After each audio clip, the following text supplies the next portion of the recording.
Indonesia is an archipelagic country that includes more than 17,000 islands inhabited by around 255 million people, a number which implies that a lot of cultural, ethnic, religious, and linguistic diversity can be found in this country. In addition, before the national framework was formed, each region in Indonesia experienced a separate political and economic history, a situation that is still visible and felt in the dynamics of some regions today. Now, in this episode, Local Wisdom will provide information for local heroes so that we can know to see the historical and cultural roots of our beloved Indonesia. Of course, in our favorite program show, Local Wisdom.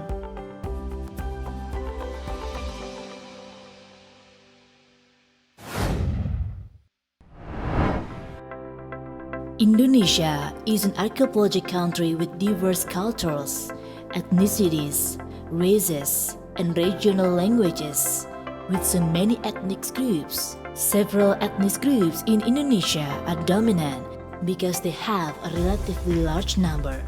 Each ethnic group has its characteristics and uniqueness. Despite all the uniqueness and differences, they are still Indonesians. This is in accordance with the national motto Bhinneka Tunggal Ika, or Unity in Diversity, which means although they are different, they are still one unity. Well, in this first segment, Local Wisdom will present a brief history of several tribes in Indonesia that still adopt the clan system. Let's check it out.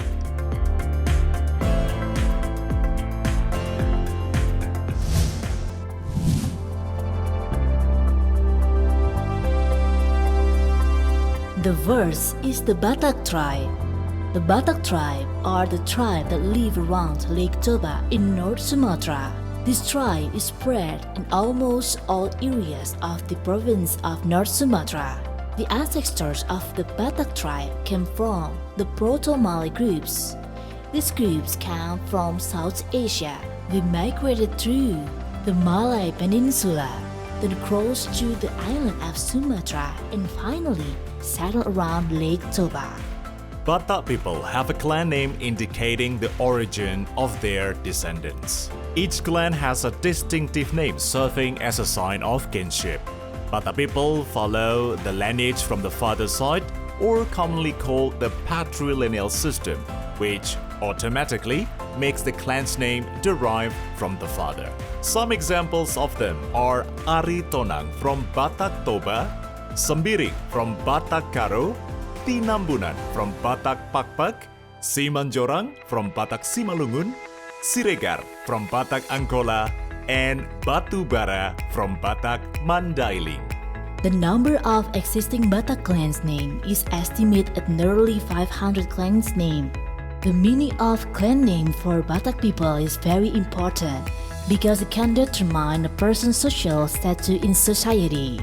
The clan name is the basis for determining partururan or kinship relations, both for clans and with people from other clans.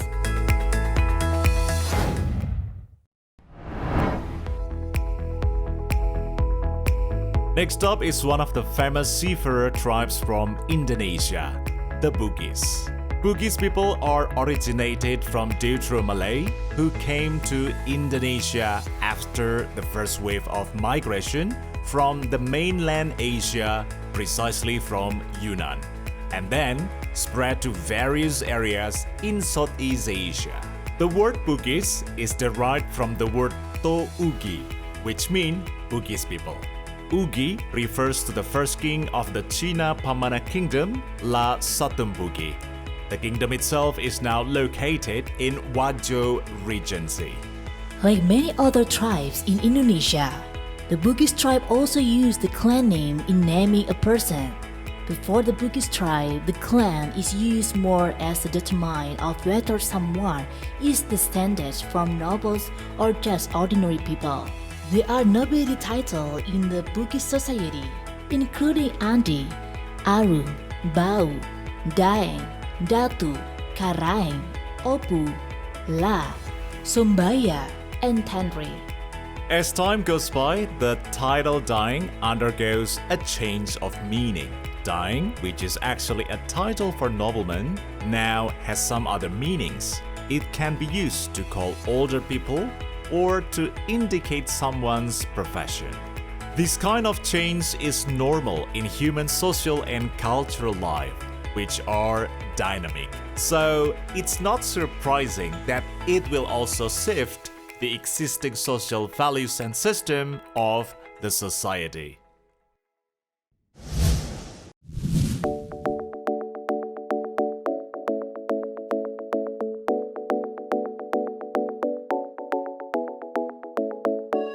Now we are walking along the Bukit Barisan on the island of Sumatra to meet one of the indigenous tribes here. They are the Rejang tribe. The origin of the Rejang tribe are believed to come from someone named Rejang Hyang, an ancestor of the Rejang tribe from Mongolia.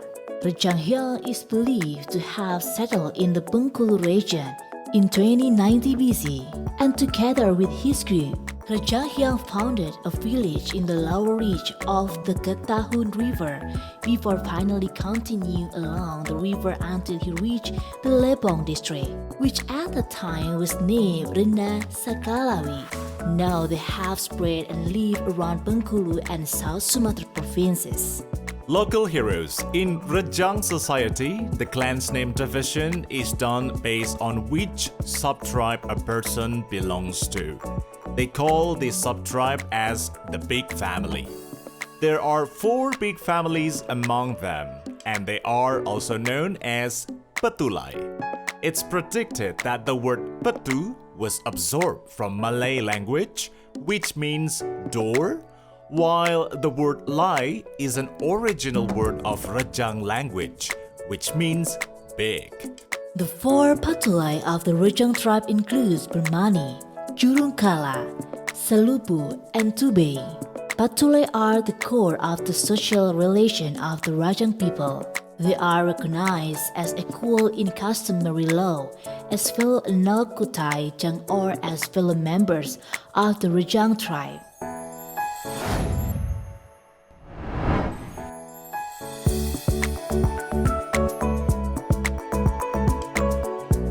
From the island of Sumatra, now we cross deep into the island of Sulawesi, precisely in the city of Gorontalo, North Sulawesi.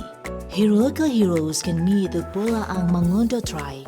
In the past, this tribe had a kingdom which was also called Bola Mangundo.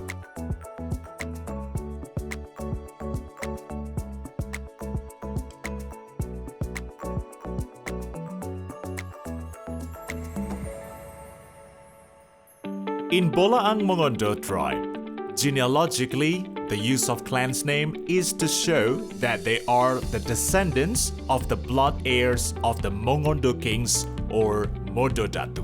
Mododatu are those who are entitled to become kings in Bola Mangundo based on the patrilineal lineage. Some of them are Gumalangit, Tambarigi, Damopoli, Bangkian, Kobandaha, and many more. All of them are the descendants of King Loloda Mokoago.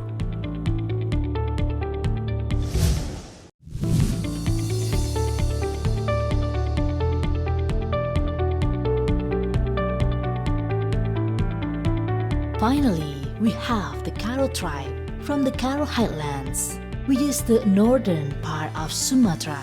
According to one known history, the ancestor of the Karo tribe came from South India, a warlord from the Kingdom of India. Like the other tribes having been discussed earlier, the Karo also has its clan's naming system in their tradition. There are 5 main clans in Karo's tradition. They are Ginting, Karo-Karo, Perangin-Angin, Sembiring, and Tarigan. Each of them has many subclans such as Sinusinga, Purba, Sinurat, Depari, and Silangit. Usually, these subclans are written behind the main clan's name.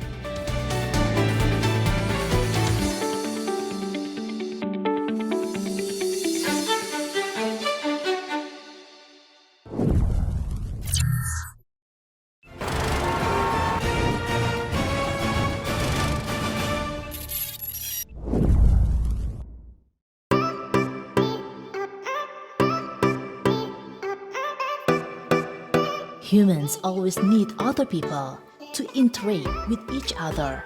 And during the thousands of years of development of human civilization, a network of social interaction between human beings has been created to ensure social order in daily life.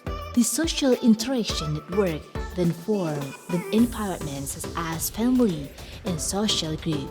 Well, local heroes, in this segment, Local Wisdom will present some marriage proposal traditions existing in Indonesia.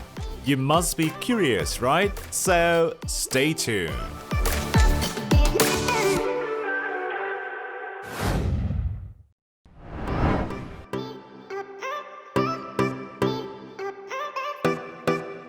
Each region has its wedding tradition, including Minahasa in North Sulawesi Province. Marriage in Minahasa begins with a marriage proposal, which is very unique. When the man's family comes to propose, the woman's house is usually very quiet, as if no one was there. This unique marriage proposal procession is called Masominta ceremony. That's not all, local heroes. The uniqueness of the Masominta ceremony is also found in the Toki Pintu procession, a knock on the door. Starting with making sure the woman's residence is quiet and all door and windows are closed. The house lights are also turned off. Next, the representative of the male family, who is called Walu Maka Tauma, will knock on the door of the woman's house. This Toki Pintu procession becomes a symbol that the woman who was proposed was not an easy woman.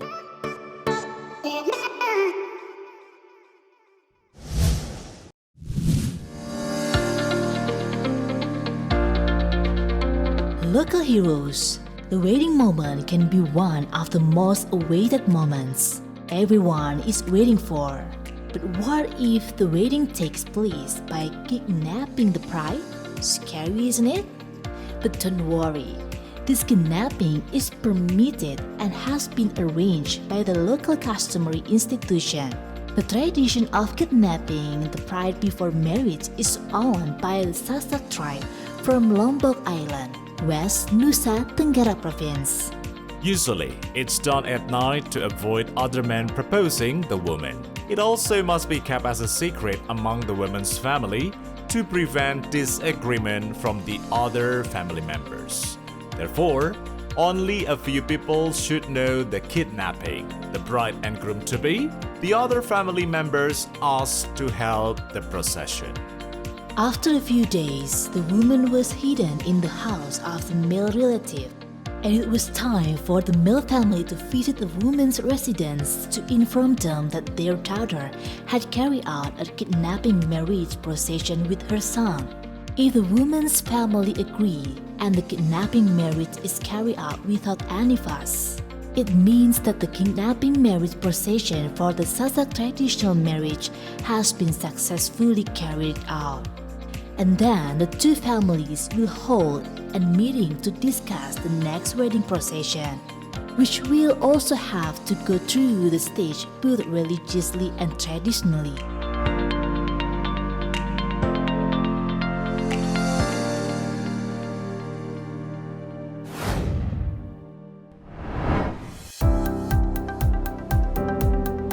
Local heroes. The next is Mahusiv ceremony of Batak Tribe.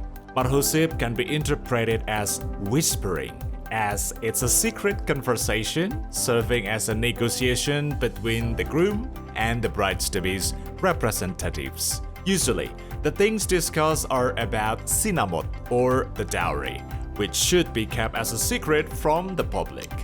After completing the Mahusiv implementation, it will be followed by the Marhata Sinamot ceremony. This is the moment for a discussion related to the giving of sinamot, which was discussed during Mahusiv earlier.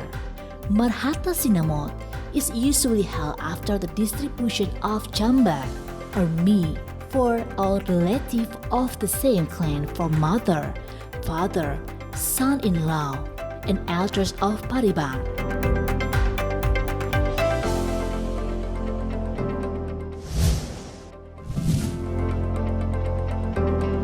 Local heroes. In Riau province, there is a marriage proposal tradition called Marisik. Marisik comes from the word risik, which means to investigate. This means that before the marriage proposal is done, an investigation of the bride-to-be needs to be done by the groom's-to-be family to assess and determine whether she deserves to be the daughter-in-law.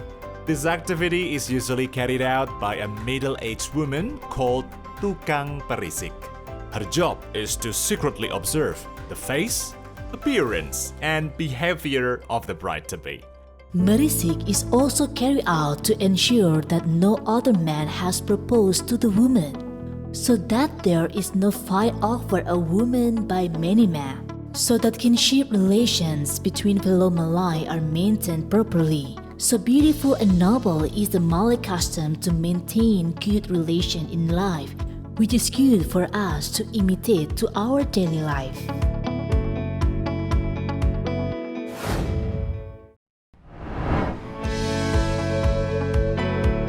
Well, local heroes, the next marriage proposal tradition is different from what we've already discussed. It is a tradition from Minangkabau called Ma Minang. Minangkabau culture adopts a matrilineal system. Here, the marriage proposal is carried out by the brides-to-be's family. At this procession, the brides-to-be family will also bring gifts for the grooms-to-be's family. Two items that are mandatory as gifts are betel leaves and betel nuts. It doesn't stop there, local heroes. There are still several other stages that must be passed, like exchanging heirlooms, such as grease and traditional clothes. Then there is Mahanta Siria, or asking for blessings.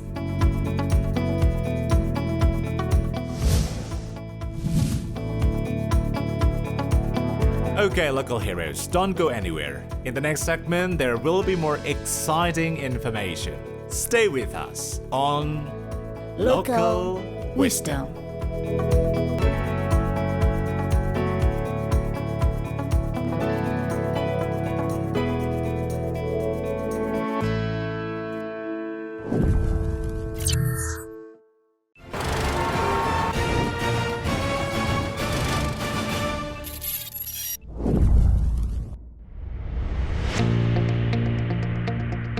The existence of various ethnic groups, religions, cultures, and social classes causes a variety of wedding ceremonies.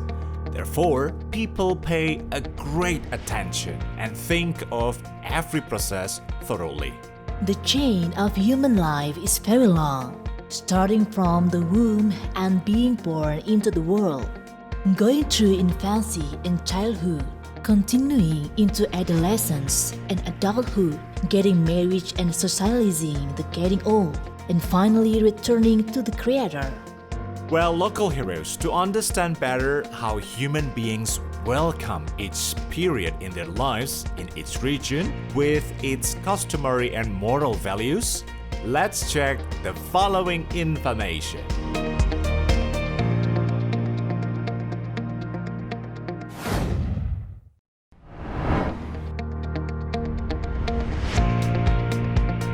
Well, local heroes, death is the irreversible cessation of life. There are many ways humans do to commemorate one's death, and one of them is ngaben. Ngaben is a cremation ceremony ritual performed by the Hindu community in Bali, and is considered a mandatory cultural event when someone dies. Unlike other death ceremonies, here, we must not show our sadness or grief when the sacred procession takes place. Local heroes, in Sanskrit, Ngaben means to separate the soul of the body. This separation is done through the cremation. The belief that the cremation will bring the body back into the basic elements of nature, water, fire, wine, and earth.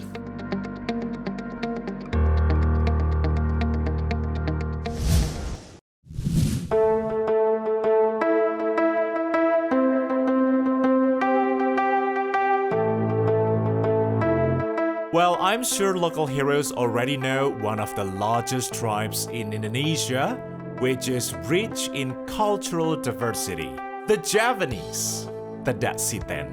In Javanese tradition, a baby who is 7 or 8 months is expected to have the Datsiten ritual. It has 7 series of interrelated processions, and each procession has its own meaning and becomes a symbol of hope for the baby's future. In addition, the purpose of the Datsiten procession is to prepare the baby to be able to go through every phase in his life, starting with the guidance of his parents, until he began to stand alone and have independent life.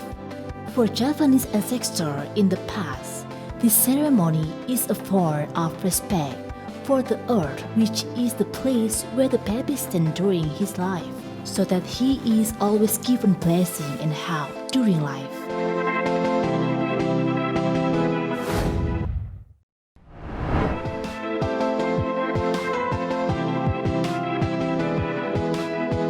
Well, the next one is Dahau ceremony.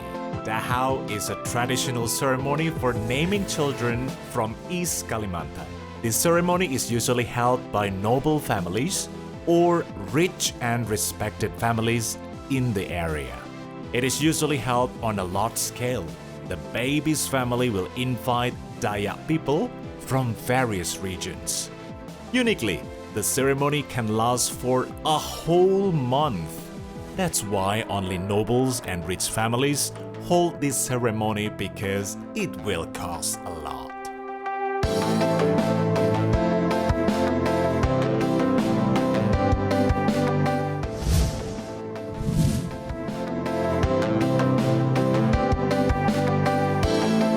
If Bali is famous for the Ngaben ceremony, it is different with South Sulawesi.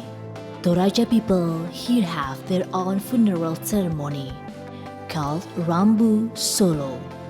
Rambu Solo is a traditional funeral ceremony that requires the family of the deceased to hold a party as a sign of final respect for the deceased. This traditional Rambu Solo ceremony has been carried out since the 9th century and is still carried out from generation to this day. The meaning of the word Rambu Solo is the Toraja language is smoke that lead down.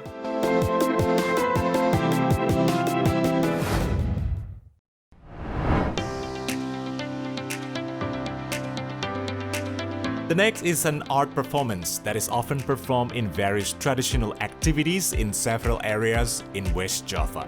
West Java people call it Sisingaan. It is originated from Subang Regency. It began when the people there would have their sons circumcised. Before their circumcision day, the boys will be entertained first, paraded around the village on a jampana, or a decorated chair. It is carried by 4 adults, and the child who will be circumcised sits on it. Along with the changing times, as well as the shift in function and influence of people creativity, Jampana turned into a Singa Bongsang statue, which is a lion statue made of bamboo.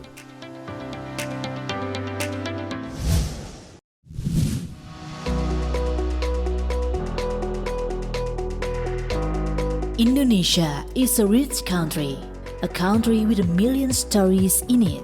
The diversity that exists in our country is the wealth and beauty of the Indonesian nation that is not owned by other countries.